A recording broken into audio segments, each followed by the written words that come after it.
Box office దగ్గర ఈ weekend లో వరల్డ్ వైడ్ గా భారీ అంచనాల నడుమ రిలీజ్ అయిన లోకనాయకుడు కమల్ హాసన్, శింబులు కలిసి మణిరత్నం డైరెక్షన్ లో చేస్తున్న లేటెస్ట్ మూవీ తగ్ లైఫ్ గ్రాండ్ గా రిలీజ్ ను సొంతం చేసుకోగా సినిమా ముందుగా ఓవర్సీస్ లో ప్రీమియర్స్ ను పూర్తి చేసుకుంది.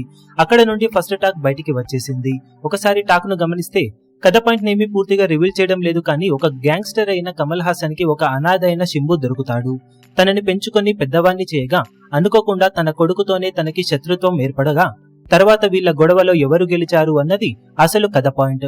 ఇతర ఉపకథలు సినిమాలో ఉన్నప్పటికీ మేజర్ గా కమల్ అలాగే శింబులతోనే చాలా సీన్స్ సాగగా ఫస్ట్ హాఫ్ ఓపెన్ అవ్వడం పర్వాలేదనిపించేలా ఓపెన్ అయ్యి అన్ని పాత్రల పరిచయం తర్వాత కథలు మొదలైనా కూడా ఎందుకో కొంచెం నరేషన్ చాలా స్లోగా అనిపించింది. కానీ కొంత టైం తర్వాత ఇంటర్వెల్ వరకు సినిమా బాగానే సాగి సెకండ్ హాఫ్ కి మంచి స్కోప్ ఉండే సీన్ తో ఇంటర్వెల్ బ్యాంగ్ పడగా ఇక సెకండ్ హాఫ్ అదిరిపోతుంది అనుకుంటే సెకండ్ హాఫ్ కథ మరింత స్లో నరేషన్ తో సాగింది. అక్కడక్కడ కొన్ని మంచి సీన్స్ పడినా కానీ ఓవరాల్ గా ఫస్ట్ హాఫ్ సెకండ్ హాఫ్ కన్నా కొంత బెటర్ గా అనిపించేలా సినిమా సాగింది. సెకండ్ హాఫ్ ఇంకా బెటర్ గా ఉంటే బాగుండేది.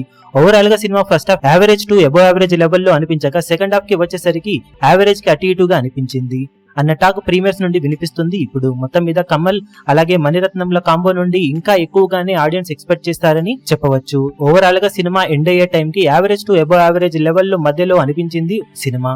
మొత్తం మీద ప్రీమియర్స్ నుండి సినిమాకు మొత్తం మీద టాక్ మరీ అంత అనుకున్న విధంగా లేదు, కానీ రెగ్యులర్ షోలకు టాక్ ఇంకా బెటర్ గా ఆడియన్స్ నుండి సొంతం చేసుకోవాల్సిన అవసరం అయితే ఇప్పుడు ఎంతైనా ఉందని చెప్పవచ్చు.